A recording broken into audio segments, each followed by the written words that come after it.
Penney's stores, once filled with eager customers, now stood empty.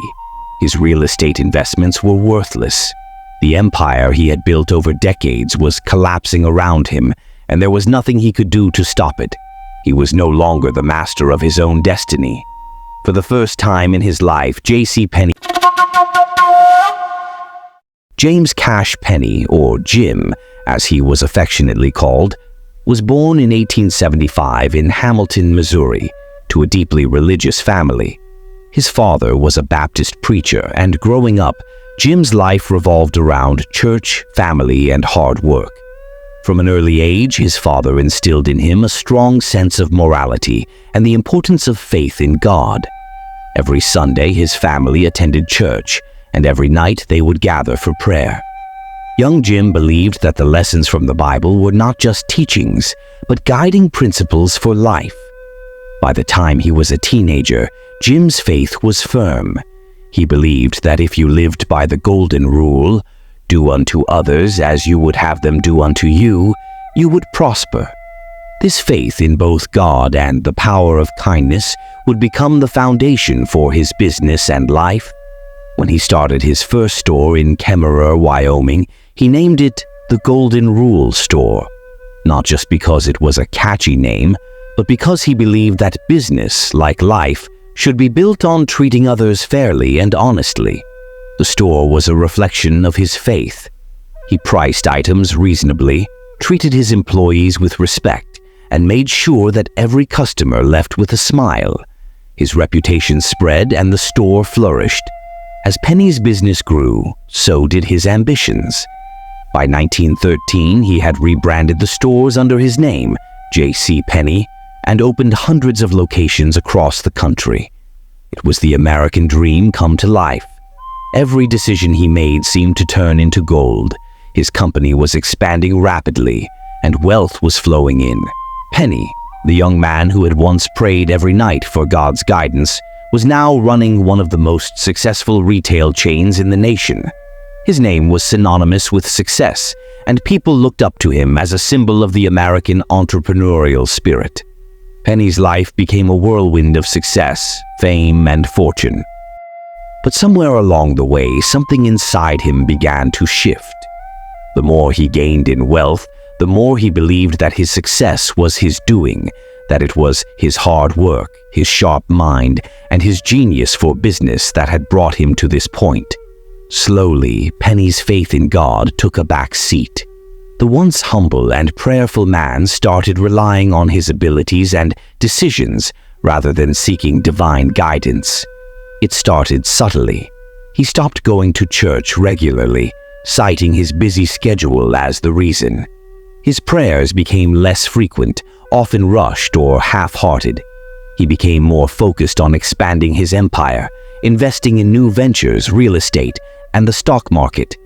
He was chasing more and more, feeling that he could never have enough. His friends noticed the change. His employees felt it too.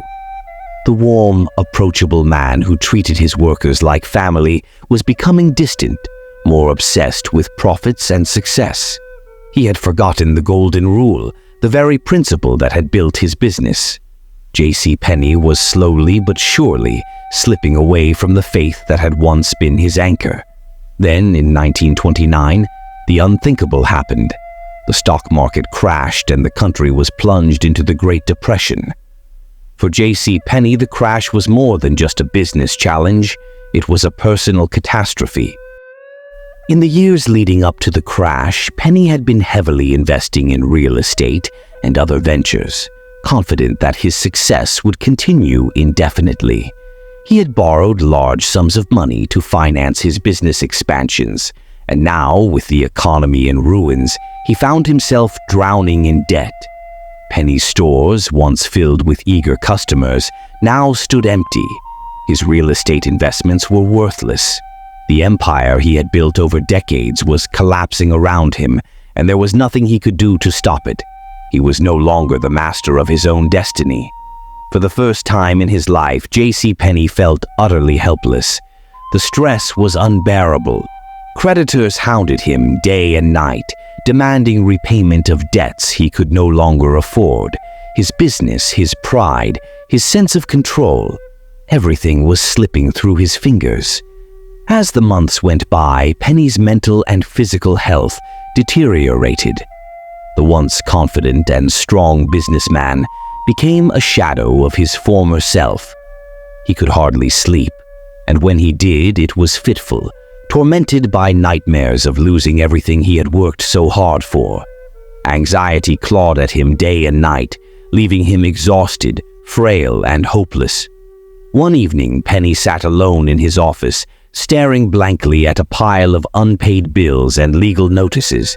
His mind was filled with despair. He had lost his way, his purpose, and most of all, his faith. He felt completely abandoned by his friends, by his business partners, and even by God. "I can't go on," he thought. "I'm finished." In the stillness of that moment, tears welled up in his eyes. He had come so far, worked so hard, and yet here he was, broken, empty, and lost. He thought back to his childhood, to the days when he had believed in the power of faith, when he trusted that God had a plan for him. But that seemed so far away now. He had let greed, pride, and self-reliance take control. The man who had once built his life on the golden rule was now buried in debt, disgrace, and despair. At the urging of his doctors, Penney checked himself into the Battle Creek Sanitarium in Michigan. His health was failing, and his spirit was completely crushed. He was on the brink of collapse, both mentally and physically. He was convinced that his life was over. One night, in his hospital bed, Penney couldn't sleep. He felt utterly abandoned, and for the first time in his life, he was certain that death was near.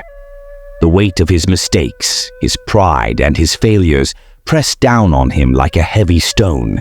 He had no strength left. In desperation, he scribbled a letter to his family, saying his goodbyes, believing that he would not survive the night. But as he lay there, waiting for the darkness to consume him, something unexpected happened. In the quiet of the early morning hours, he heard faint singing coming from the hospital chapel.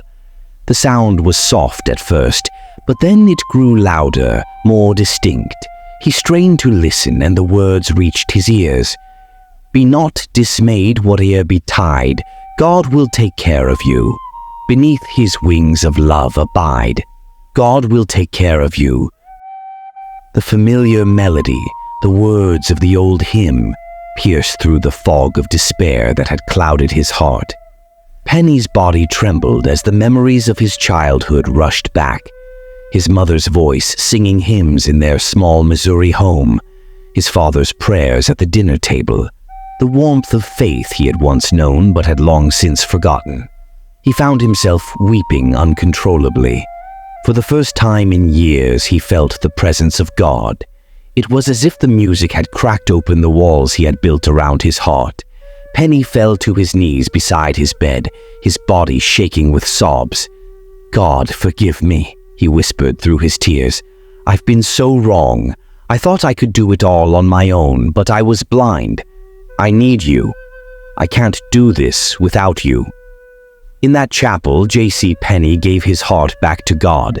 The pride, the arrogance, the self-reliance, all of it melted away in the face of God's overwhelming grace. Penney prayed like he hadn't prayed in years, pouring out his soul, surrendering his life once again to the one who had always been there, waiting. From that moment on, J.C. Penney's life began to change.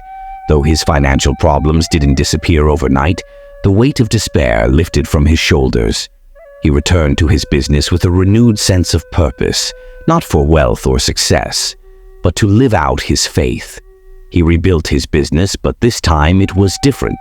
He focused on the values he had once held dear: honesty, kindness, and treating others with respect. He began to speak openly about his faith, sharing his story of pride, failure, and redemption with anyone who would listen. In the years that followed, J.C. Penney rebuilt his fortune, but his true wealth was not in his bank account. It was in the lessons he had learned through his suffering. He had come to understand that no amount of money or success could ever replace the peace that comes from living a life of humility, faith, and service to God. He lived to the age of 95, always reminding others of the dangers of pride and the importance of keeping God at the center of everything. J.C. Penney's story is not just a tale of financial ruin and recovery. It's a story of human pride, of forgetting where we come from and who we truly rely on. The biggest lesson to learn from his life is simple but profound. No matter how successful we become, no matter how strong or self-reliant we may feel, we are never beyond the need for God's grace. Penney's greatest failure wasn't the loss of his money.